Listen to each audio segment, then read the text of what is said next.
दोस्तों आज का टॉपिक है क्षमादान शक्ति, पावर ऑफ पार्डन या पार्डनिंग पावर, जिसमें हम राष्ट्रपति व राज्यपाल की क्षमादान शक्ति की विस्तृत तुलना एवं अध्ययन करेंगे और साथ ही मेंस का एक प्रश्न भी देखेंगे।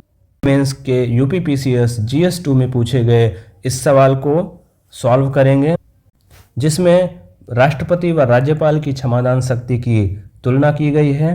तो आइए टॉपिक पर आते हैं। क्षमादान शक्ति, पावर ऑफ पार्डन क्या है? क्षमादान शक्ति एक ऐसी शक्ति होती है जो किसी राष्ट्र के प्रमुखों को प्राप्त होती है, जिसमें कि राष्ट्र के अध्यक्ष के द्वारा या राष्ट्र के प्रमुख के द्वारा किसी अपराधी व्यक्ति को दी गई सजा को पूर्ण या आंशिक रूप से समाप्त करने, निलंबित करने या बदल देने का अधिकार होता है। जैसा कि भारत के राष्ट्रपति के संदर्भ में बात करें या राज्यपाल के संदर्भ में बात करें तो इनको आर्टिकल 72 व आर्टिकल 161 के तहत क्षमादान की शक्ति का प्रयोग करने का अधिकार है।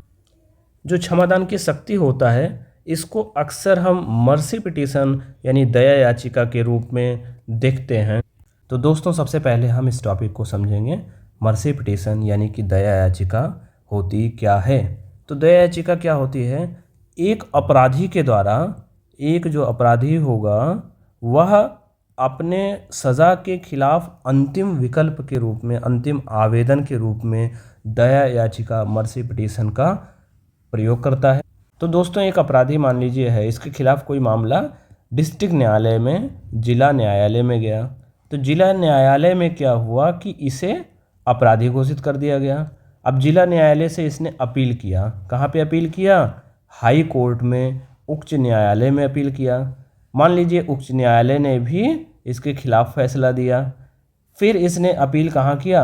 सुप्रीम कोर्ट यानी कि सर्वोच्च न्यायालय में अपील किया। अब मान लीजिए कि इसने भी इसके अपराधी के खिलाफ फैसला दिया। तो अब ऐसे मामले में अगर ये सभी अपराधी के खिलाफ फैसला देते हैं या तथ्यों की या तर्कों की अवहेलना करते हैं या इन पर विचार नहीं करते हैं, तो ऐसे मामले में यह अपराधी एक अंतिम विकल्प के रूप में, अंतिम कानूनी विकल्प के रूप में राष्ट्रपति या राज्यपाल के समक्ष क्या करेगा? मर्सी पिटीशन यानी कि दया याचिका फाइल करेगा। अब ये प्रॉपर अपने तथ्यों और तर्कों को राष्ट्रपति या राज्यपाल के समक्ष भेजेगा और यह बताएगा कि किन आधारों पर उसे मर्सी पिटीशन चाहिए। तो इसके आधार क्या हो सकते हैं? इसके आधार क्या हो सकते हैं? जिन आधारों की बात वहाँ पे वो कर सकता है और इसी को हम महत्व भी मान सकते हैं। तो मान लीजिए कि न्यायपालिका में किसी तथ्यों या तर्कों पर विचार नहीं किया गया। दूसरा, अपराधी की आयु हो सकता है। कई बार बुजुर्ग अपराधी है, मान लीजिए कि 80 साल 75 साल का अपराधी है या फिर बहुत बुजुर्ग अपराधी है। आयु के साथ हम स्वास्थ्य भी जोड़ सकते हैं। अपराधी का स्वास्थ्य कैसा है? मान लीजिए कि कोई अपराधी है जिसे किसी भी प्रकार का मनोवैज्ञानिक समस्या हो जाए या फिर शारीरिक समस्या हो जाए या फिर किसी और प्रकार से कोई समस्या हो जाए और न्यायालय उसको कोई राहत ना दे, तो ऐसे मामले में मर्सी पिटीशन एक उसका विकल्प होता है। अब यहाँ पे स्वास्थ्य के मामले में अगर हम देखें तो कई बार हो सकता है कि कोई महिला है, जैसे कि महिला है वह गर्भवती है, या कोई व्यक्ति है जो दिव्यांगता को धारण कर जाए, यानी कि किसी भी प्रकार से दिव्यांग हो जाए, हाथ पैर टूट जाए, या फिर मनोवैज्ञानिक कोई समस्या हो जाए, मनोवैज्ञानिक समस्या हो जाए, या फिर कोई और स्वास्थ्य संबंधी समस्या हो जाए। तो ऐसे मामले में राष्ट्रपति या राज्यपाल के समक्ष वो स्वास्थ्य के आधार पर दया याचिका फाइल कर सकता है, मर्सी पिटीशन फाइल कर सकता है। और राष्ट्रपति दया याचिका में फिर सज़ा के कार्यवाही पर या तो रोक लगा देगा या फिर सज़ा को माफ़ कर देगा। एक और आधार आपके समक्ष रखते हैं, वो है सज़ा के निष्पादन में अनुचित देरी। तो कई बार क्या होता है कि सज़ा सुनाई गई लेकिन सही समय पे सज़ा का निष्पादन नहीं किया गया। जैसे मान लीजिए कि फांसी की सज़ा सुनाई गई लेकिन उचित समय पे उसे फांसी नहीं दी गई, या फिर कोई और सज़ा सुनाई गई लेकिन उचित समय पर उसे वो सज़ा नहीं दी गई, तो सज़ा के निष्पादन में अनुचित देरी एक मानवाधिकार का उल्लंघन का मामला हो सकता है। क्योंकि जब किसी व्यक्ति को सज़ा सुनाई जाती है और उसके निष्पादन में अनुचित देरी होती है, तो ऐसे में वह जीवन के साथ एक संघर्ष कर रहा होता है।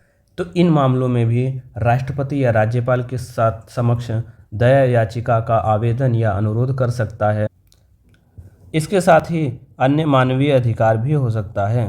अन्य मानवीय आधारों पर, अन्य मानवीय आधारों पर, तो मानवीय आधारों पर भी जो है वह सज़ा के निष्पादन पर रोक के लिए या फिर सज़ा की माफ़ी के लिए राष्ट्रपति या राज्यपाल के समक्ष दया याचिका मर्सी पिटीशन अपराधी के द्वारा प्रस्तुत किया जा सकता है। मानवीय आधारों में यही देख सकते हैं, जैसे महिला गर्भवती प्रेग्नेंट है तो जब तक बच्चे का जन्म नहीं हो जाए और बच्चे को एक आयु तक माता का प्यार न मिल जाए, यानी कि 6 महीने साल भर, तब तक के लिए उसके सज़ा के निष्पादन में रोक का मामला मानवीय आधारों पर हो सकता है, जिसके लिए मर्सी पिटीशन फाइल हो सकता है। अब दोस्तों यहाँ पे हम आपको एक बात क्लियर कर दें कि ये जो मर्सी पिटीशन है वह किसी भी व्यक्ति का अधिकार नहीं है। जैसे कि हमने यहाँ पे बताया ये अंतिम कानूनी विकल्प है, तो इसका मतलब कानूनी विकल्प का मतलब ऐसा नहीं कि ये अधिकार हो गया, एक कानूनी ऑप्शन है कि वह ऐसा कर सकता है। लेकिन अगर हम बात करें तो मर्सी पिटीशन यानी दया याचिका एक मानवीय अनुरोध है, ना कि या अपराधी का अधिकार। तो यह एक मानवीय अनुग्रह है, यानी कि मानवीय आधारों पर जो है राष्ट्रपति या राज्यपाल के समक्ष आप ऐसा कर सकते हो, आप एक अधिकार के तौर पे नहीं कर सकते हो। यानी अपराधी के दया याचिका पर अगर राष्ट्रपति या राज्यपाल विचार ना करे तो अपराधी यह बोल कि उसके अधिकारों का उल्लंघन हुआ है या अधिकारों के आधार पे ऐसा राष्ट्रपति या राज्यपाल के खिलाफ मामले को न्यायालय में ले जाने का अधिकार नहीं है, यानी कि पूरी तरीके से मानवीय आधारों पर है, मानवीय अनुग्रहों पर आधारित है। अपराधी का किसी भी प्रकार से दया याचिका फाइल करने या दया याचिका फाइल करने के बाद में सुनवाई होने का कोई भी अधिकार नहीं है जिसके लिए राष्ट्रपति या राज्यपाल बाध हो। दया याचिका अनुच्छेद भारतीय संविधान के अनुच्छेद 72 आर्टिकल 72 के तहत राष्ट्रपति व अनुच्छेद 161 के तहत राज्यपाल को भारतीय संविधान में क्षमादान की शक्ति प्रदान की गई है। यानी ये दोनों आर्टिकल राष्ट्रपति व राज्यपाल को दया याचिका पर सुनवाई करने एवं किसी भी अपराध को माफ़ करने, कम करने की शक्ति प्रदान करता है। तो यहाँ पे जो राष्ट्रपति या राज्यपाल को क्षमादान शक्ति प्राप्त है वह 5 प्रकार की दया याचिकाओं पर सुनवाई कर सकता है। तो 5 प्रकार की दया याचिकाएं मर्सी पिटीशन है जिस पे राष्ट्रपति या राज्यपाल सुनवाई करता है। इनको हम आगे विस्तृत तरीके से पढ़ेंगे। तो ये हैं क्षमा, लघुकरण, क्षमा, लघुकरण, परिहार, विराम, प्रविलंबन। तो ये है क्षमा, लघुकरण, परिहार, विराम व प्रविलंबन। आगे बढ़ने से पहले हमारे चैनल यूपीएससी लर्निंग पॉइंट को सब्सक्राइब करें। तो अब हम दया याचिकाओं को विस्तृत रूप से समझेंगे। यहाँ पे 5 प्रकार की क्षमादान शक्ति राष्ट्रपति के समक्ष होती है, राज्यपाल के समक्ष होती है। ये सभी अपराधी अपनी आवश्यकता के अनुसार जो है इनकी डिमांड करता है। जैसे कि क्षमा हो गया। क्षमा के मामले में क्या हो, क्षमा के मामले में जो अपराधी होता है उसके पूरी तरीके से जितने भी उसके ऊपर दोष लगाए गए थे सभी दोष से उसे मुक्त कर दिया जाता है, यानी कि पूरी तरीके से निर्दोष घोषित कर दिया जाता है।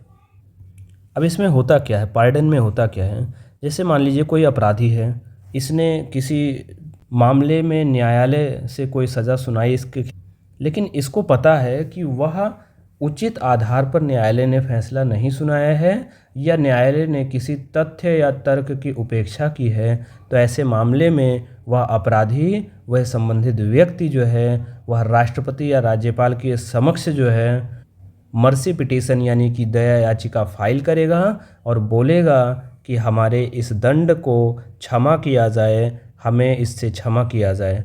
ऐसे में अपराधी के जितने भी दोष साबित हुए हैं, जैसे मान लीजिए मृत्युदंड की सज़ा हुई है या फिर कोई और, उसको पूरी तरीके से उस सज़ा से मुक्त घोषित कर दिया जाता है और ऐसे मामले में अपराधी पूरी तरीके से निर्दोष हो जाते हैं। उसके खिलाफ न्यायालय में जितने भी फाइल चार्ज होते हैं वे सभी समाप्त हो जाते हैं और उसकी सज़ा पूरी तरीके से माफ़ हो जाती है। अभी आगे हम देखेंगे क्षमादान की शक्ति में मृत्युदंड के मामले में राष्ट्रपति को तो क्षमादान की शक्ति प्राप्त है परंतु राज्यपाल को प्राप्त नहीं है। फिर यहाँ पे दूसरा है लघुकरण। लघुकरण के मामले में ऐसा होता है कि जो सज़ा का स्वरूप है उसको थोड़ा सा लघु कर दिया जाता है या फिर हल्का कर दिया जाता है। जैसे कि किसी व्यक्ति को मृत्युदंड की सज़ा सुनाई गई या फिर कोई और सज़ा सुनाई गई तो उसको हल्का कर दिया जाएगा। जैसे कि मृत्युदंड की सज़ा के मामले में आजीवन कारावास में उसको बदलना लघुकरण का एक मामला होगा। तीसरा पॉइंट आप देख सकते हैं परिहार। परिहार में रिमिशन में सज़ा की अवधि को कम कर दी जाती है लेकिन इसका मूल स्वरूप नहीं बदलता है। जैसे मान लीजिए किसी व्यक्ति को 5 वर्ष की सज़ा है सुनाई गई है तो इसको घटा करके 3 वर्ष की सज़ा कर दी जाती है, तो ऐसे मामले में सज़ा घटा दी जाती है लेकिन उसका मूल स्वरूप अपरिवर्तित रहता है। तो यहाँ पे एक पॉइंट ये भी आता है कि हमारा लघुकरण और परिहार इन दोनों में डिफरेंस क्या है। तो आप देख सकते हो लघुकरण में सज़ा के स्वरूप को बदला जाता है जबकि परिहार में सज़ा की अवधि को कम कर दिया जाता है। तो यहाँ पे बेसिक डिफरेंस यहीं पे हो गया कि एक तरफ लघुकरण के मामले में स्वरूप को बदला जाता है, दूसरी तरफ परिहार के मामले में अवधि को बदला जाता है। तो इसलिए इन दोनों के बीच में जब कभी एग्ज़ाम में प्रश्न पूछे तो आपको अंतर करना महत्वपूर्ण हो जाता है। अगला पॉइंट है विराम। विराम में क्या होता है? विराम में ये होता है कि जब किसी विशेष परिस्थिति के कारण, जैसे मान लीजिए एक महिला है जो कि प्रेग्नेंट है, गर्भावस्था है, ऐसे में उस सज़ा के निष्पादन में अस्थायी रोक लगा दी जाती है। तो जो अस्थायी रोक होता है सज़ा के निष्पादन में उसे हम बोलते हैं विराम, यानी कि सज़ा पर विराम कर दिया गया थोड़े समय के लिए किसी महत्वपूर्ण कारण के चलते। तो ये अस्थायी राहत होती है। जैसे कि किसी व्यक्ति के दुर्घटना के मामले में भी ऐसा हो सकता है, व्यक्ति किसी भी प्रकार से घायल हो जाए, चोट हो जाए तो उसके सज़ा के निष्पादन में अस्थायी रोक हो सकती है। एक और है प्रविलंबन। प्रविलंबन के मामले में ऐसा होता है कि जब मृत्युदंड की सज़ा हो तो ऐसे में उसका अस्थायी रोक लगाना प्रविलंबन कहलाता है, ताकि दोषी अपने याचिका पर क्षमादान याचिका या पुनर्विचार याचिका के लिए आवेदन करने का उसे समय मिल सके, तो इसके लिए प्रविलंबन यूज किया जाता है।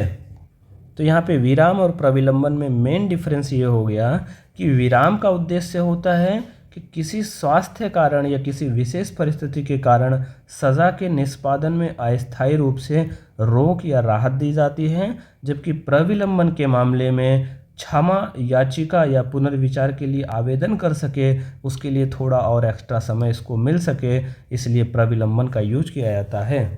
खासकर मृत्युदंड की सज़ा के मामले में प्रविलंबन का यूज़ किया जाता है ताकि दोषी को समय मिल सके राष्ट्रपति व राज्यपाल के समय विचार करने के लिए, मर्सी पिटीशन दया याचिका फाइल करने के लिए या उस पर निर्णय आने के लिए। कई बार होता क्या है कि दोषी ने या अपराधी ने दया याचिका फाइल किया है लेकिन दया याचिका पर राष्ट्रपति या राज्यपाल ने सुनवाई नहीं किया है, तो ऐसे मामले में भी प्रविलंबन के तहत वह कुछ समय के लिए सज़ा के निष्पादन पे अस्थायी रोक लगवा सकता। तो ये हो गया हमारे 5 प्रकार की क्षमादान शक्ति, जिसमें क्षमा, लघुकरण, परिहार, विराम एवं प्रविलंबन को हमने विस्तृत तरीके से समझा।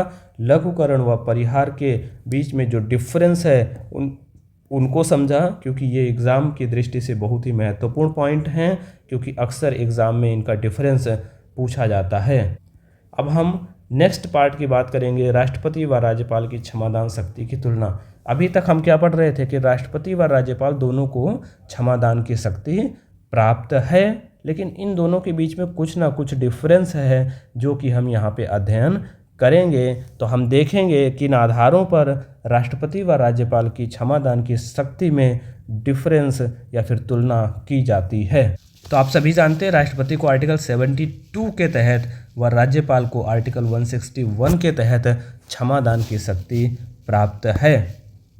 अब राष्ट्रपति के मामले में जब संघीय कानून से संबंधित कोई मामला होता है तो ऐसे मामले में हम राष्ट्रपति के समक्ष मर्सी पिटीशन दया याचिका फाइल करते हैं। यानी राष्ट्रपति ऐसे मामले में जो संघीय मामलों से संबंधित हो, संघीय कानून से संबंधित हो, ऐसे अपराध में दया याचिका पर सुनवाई करता है। जबकि अगर राज्य कानून से संबंधित मामला हो तो राज्यपाल ऐसे दया याचिका पर सुनवाई करता है। तो जिस व्यक्ति को अपराध घोषित किया गया है वह किस कानून के तहत अपराध घोषित किया गया है वह डिपेंड करेगा कि वह राष्ट्रपति के समक्ष या राज्यपाल के समक्ष मर्सी पिटीशन दया याचिका फाइल कर सकता है। तो दूसरी चीज़ हो गया, मृत्युदंड के मामले में अगर हम तुलना करें तो यहाँ पे राष्ट्रपति जो है वह मृत्युदंड को क्षमा कर सकता है, पार्डन कर सकता है, विराम कर सकता है या फिर उसको लघुकरण कर सकता है। जबकि हम राज्यपाल के मामले में बात करें तो मृत्युदंड के मामले में राज्यपाल को क्षमादान का अधिकार नहीं है। यानी जो पार्डनिंग पावर है वो राज्यपाल को पावर प्राप्त नहीं है, पार्डनिंग नहीं कर सकता है, पार्डन नहीं कर सकता है। केवल मृत्युदंड को निलंबित कर सकता है, उस पर विराम लगा सकता है या फिर उसको लघुकरण कर सकता है।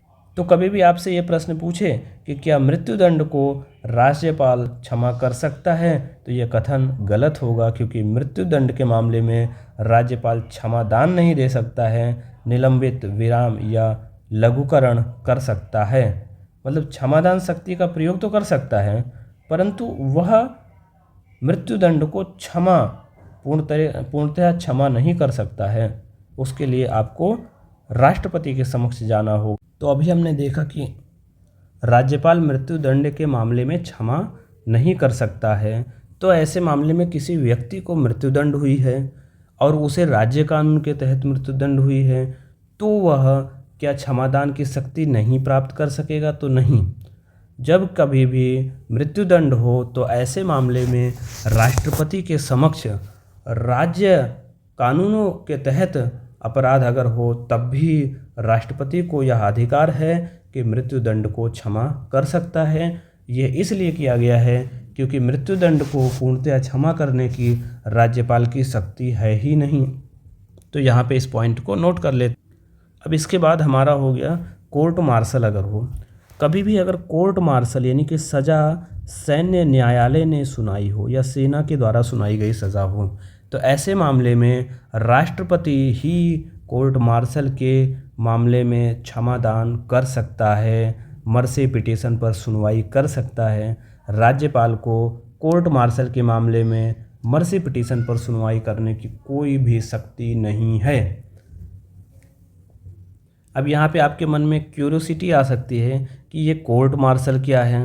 तो कोर्ट मार्शल है कि जब किसी भी मामले में सेना के द्वारा या सैन्य न्यायालय के द्वारा फैसला सुनाया जाता है तो उसे कोर्ट मार्शल बोलते हैं। कोर्ट मार्शल का मतलब ये हो गया कि अगर किसी मामले में सेना के किसी अधिकारी या कर्मचारी के द्वारा सैन्य कानूनों का उल्लंघन किया जाता है तो वह मामला सामान्य न्यायालय में जाने के बजाय सैन्य कोर्ट में जाता है और उस पर कोर्ट मार्शल होता है। और कोर्ट मार्शल में जो सज़ा दी जाती है उसके खिलाफ़ अगर किसी को राहत प्राप्त करना है या फिर मर्सी पिटीशन फाइल करना है तो वह केवल और केवल राष्ट्रपति के पास जा सकता है। इसके बाद सलाहकारी निकाय की बात करेंगे तो सलाहकारी निकाय के संदर्भ में राष्ट्रपति जो है दया याचिका का प्रयोग स्वयं नहीं करता है, अपनी इच्छा के अनुसार नहीं करता है, अपितु केंद्रीय मंत्रिपरिषद की सलाह पर करता है। तो ये पॉइंट याद रखिए कि राष्ट्रपति कभी भी दया याचिका का प्रयोग केंद्रीय मंत्रिपरिषद की सलाह पर ही करेगा, स्वेच्छा से नहीं करेगा। तो राष्ट्रपति यद्यपि प्रयोग करता है दया याचिका का, क्षमादान शक्ति का, परंतु वह केंद्रीय मंत्रिपरिषद की सलाह पर, नोट करके रखिए इस पॉइंट को। जबकि दूसरी तरफ राज्यों में राज्यपाल ऐसी याचिका का प्रयोग करते समय राज्य मंत्रिपरिषद की सलाह लेता है। तो ऐसे में ना राष्ट्रपति और ना ही राज्यपाल किसी की भी स्वाविवेकीय शक्ति नहीं है कि वह अपने विवेक के आधार पर, अपनी मर्जी के आधार पे क्षमादान शक्ति का प्रयोग करें, अपितु दोनों ही मामले में वह मंत्रिपरिषद की सलाह लेता है। अब बात करें न्यायिक समीक्षा की, तो पहले ये माना जाता था राष्ट्रपति व राज्यपाल की क्षमादान शक्ति न्यायिक समीक्षा के अधीन नहीं है, लेकिन बाद में सुप्रीम कोर्ट ने केहर सिंह वाद में इसको न्यायिक समीक्षा के अधीन शक्ति को माना। सुप्रीम कोर्ट ने यह निर्धारित किया कि इसको न्यायिक समीक्षा के अधीन रखा जाएगा और न्यायिक समीक्षा के कुछ आधारों को भी तय किया। तो आइए जानते हैं कौन से वे आधार हैं जिनके आधार पे न्यायिक समीक्षा की जा सकती। तो ये है केहर सिंह मामला, जो कि 1989 में सुप्रीम कोर्ट के द्वारा इस पे निर्णय दिया गया और इसमें सुप्रीम कोर्ट ने स्पष्ट रूप से यह बात कही कि अगर राष्ट्रपति का निर्णय या राज्यपाल का निर्णय अनुचित उद्देश्यों पर आधारित हो या फिर किसी दुर्भावना से किया गया हो या भेदभावपूर्ण तरीके से किया गया हो या अप्रासंगिक आधारों पर यानी तथ्यों पर बिना विचार किए हुए लिया गया हो, तो ऐसे मामले में न्यायालय इसकी न्यायिक समीक्षा कर सकता है। क्योंकि राष्ट्रपति राज्यपाल की शक्ति अगर न्यायिक समीक्षा से पूर्णतः मुक्त हुई तो वो क्या करेगा, इसका दुरुपयोग कर सकता है और किसी बड़े पॉलिटिकल लीडर के समर्थक या फिर उनके दलों से संबंधित व्यक्ति को यदि कभी ऐसा कोई सज़ा सुनाई जाए तो राष्ट्रपति या राज्यपाल कोर्ट मार्शल की सज़ा ऐसे मामले में इसका दुरुपयोग कर सकता है। तो सुप्रीम कोर्ट ने इस मामले को ध्यान में रखते हुए केहर सिंह मामले में राष्ट्रपति की क्षमादान शक्ति को न्यायिक समीक्षा के अधीन घोषित कर दिया कि अब जो पावर ऑफ पार्डन है, पार्डनिंग पावर है, इसको जुडिशियल रिव्यू किया जा सकता है। लेकिन इसके पीछे जो आधार है वह बहुत ये है कि वे इसका दुरुपयोग रोक सके, बस इतना ही इसका। तो इस प्रकार से हमारी राष्ट्रपति व राज्यपाल की क्षमादान शक्ति की तुलना कंप्लीट होती है। एक बार हम इस टॉपिक को रिवीजन करते हैं, फिर आते हैं हम आज की प्रश्न की तरफ। तो इस टॉपिक में हम देखते हैं सबसे पहले क्षमादान शक्ति क्या है। किसी राज्य या राष्ट्र के प्रमुख द्वारा किसी अपराधी के मामले में क्षमादान करने, दया करने, उसकी सज़ा को पूर्ण या आंशिक रूप से निलंबित, समाप्ति या कम करने की जो शक्ति होती है उसे बोलते हैं क्षमादान की शक्ति। तो किसे प्राप्त होती है? ये राष्ट्र के प्रमुखों को प्राप्त होती है। दूसरी चीज़ कि भारत के संदर्भ में देखें तो हमारे यहाँ राष्ट्रपति राष्ट्र प्रमुख हैं, तो इसलिए राष्ट्रपति को आर्टिकल 72 के तहत क्षमादान की शक्ति प्राप्त है। लेकिन दूसरी तरफ राज्यों के प्रमुख के रूप में राज्यपाल को नियुक्त किया गया है, इसलिए राज्यपाल को भी आर्टिकल 161 के तहत क्षमादान की शक्ति का प्रयोग करने का अधिकार है। हमने देखा 5 प्रकार की दया याचिकाएँ हैं, जो क्षमा, लघुकरण, विराम, परिहार व प्रविलंबन है। हमने दया याचिका को विस्तृत तरीके से समझा कि क्या है। अपराधी द्वारा प्रयोग एक कानूनी विकल्प होता है जो एक मानवीय अनुग्रह होता है, जिसमें अपराधी का कोई अधिकार नहीं होता है कि ऐसे मामलों में राष्ट्रपति या राज्यपाल सुनने को बाध्य है। यह एक मानवीय अनुग्रह है। इसके आधारों को हमने समझा कि किस प्रकार से राष्ट्रपति या राज्यपाल के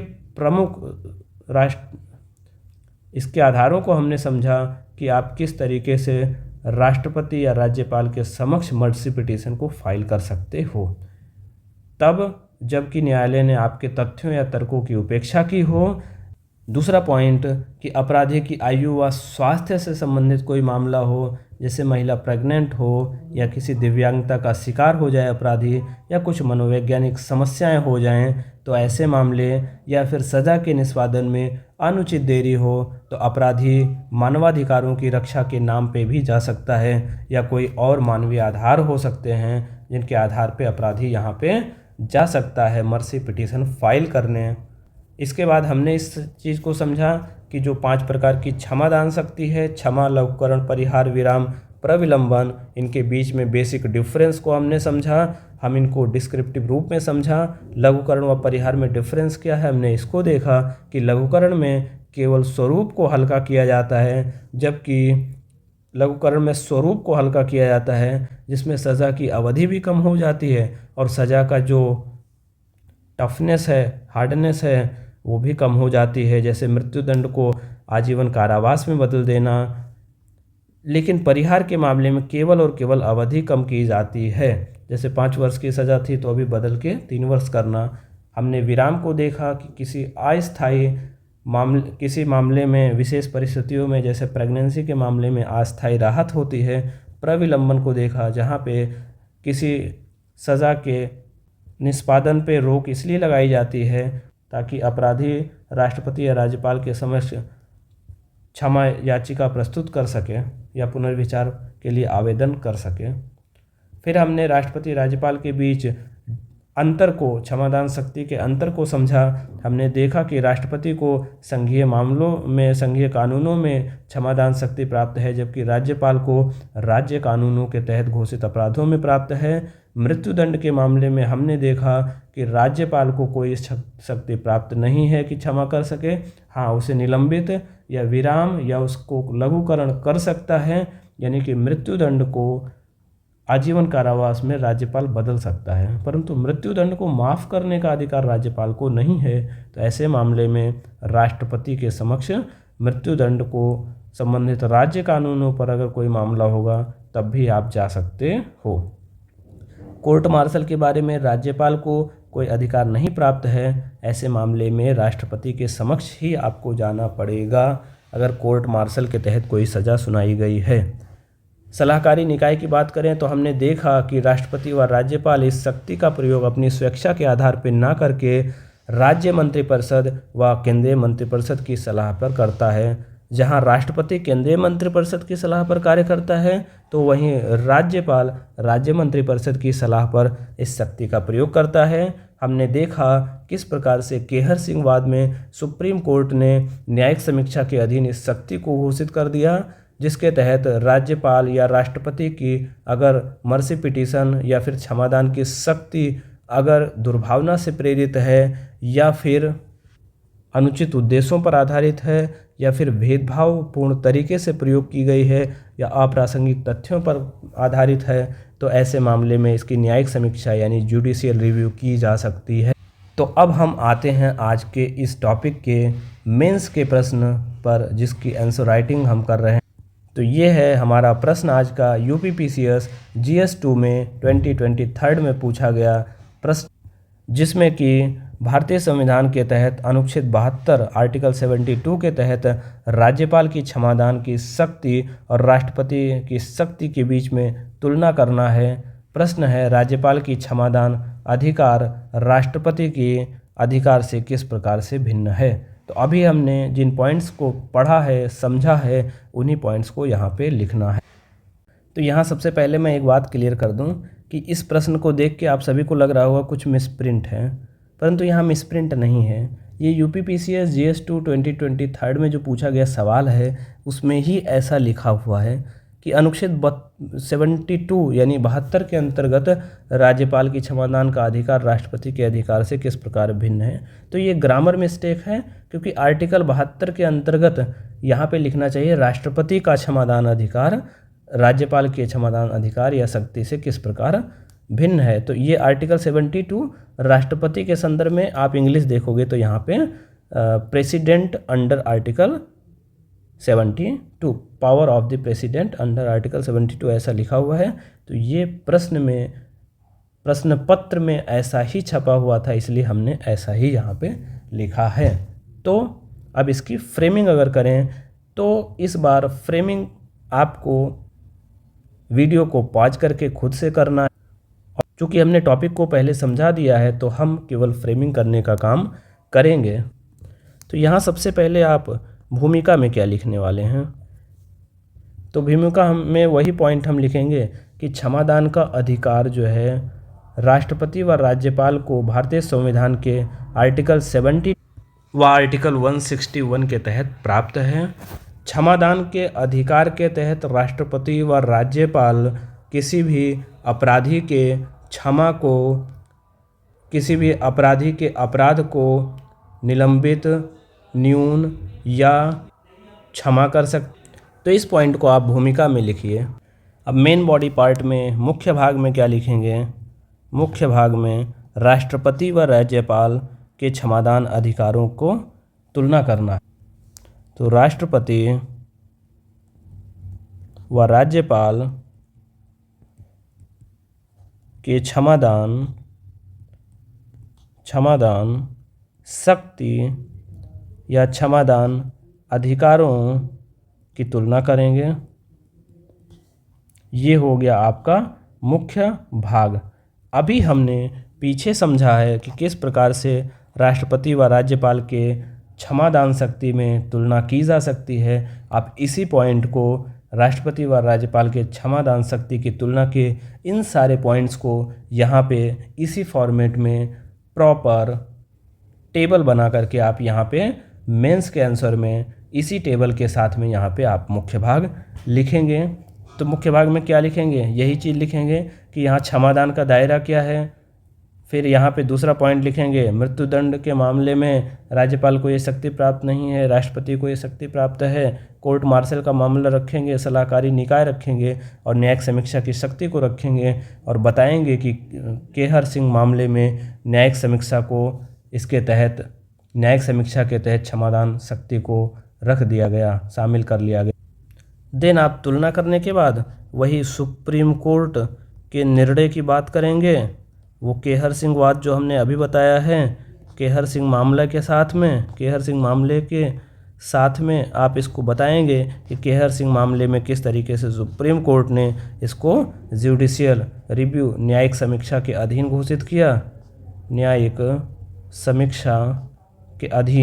घोषित किया।